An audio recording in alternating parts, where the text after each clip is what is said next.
Բարև ձեզ սիրելի հայրենակիցներ, գիտեմ, որ շատերի մոտ նյարդերը տեղ են տալի, քանի որ բոլորս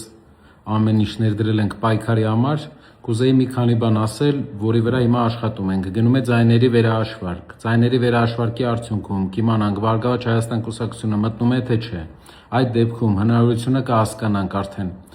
ազգային ժողովը արդեն հնարավորություն կունենա գլխավոր դատախազ եւ այլ պաշտոնյաներ ընդունելու ժամանակ ընդդիմությունը իր խոսքը ասի, որից հետո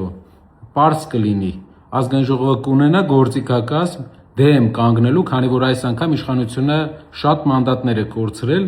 դեմ կանգնելու ապօրինություններին, հիմնականում դատախազության հետ կապված եւ այլ մարմինների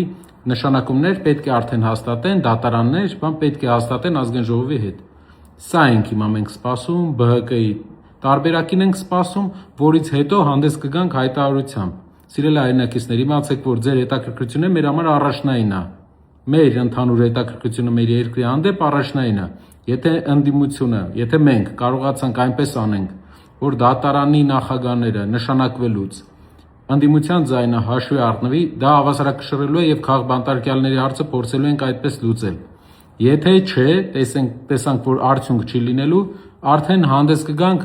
հայտարարությամբ։ Նաև մի բան ասեմ։ Իշխանության փոփոխության համար երկու տարբերակ կա։ Մեկը ընտրությունն է, մեկը փողոցային պայքարը։ Փողոցային սահմանադրական ճանապարհով պայքարը։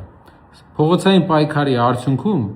պետք է ազգային ժողովի падգամավորների մեծամասնությունը քվեարկի փոփոխության օգտին։ Այդտեղ մի հարց է։ Այսօր պատմականորեն ընդամենը 8 падգամավոր քաղաքացիական պայմանագիր կուսակցությունից, եթե փոխի իր դիրքորոշումը, Փաշինյանը կորցնում է աթոռը։ Իհարկե, ընտրություններից հետո դա բարդ է, բայց Հայաստանի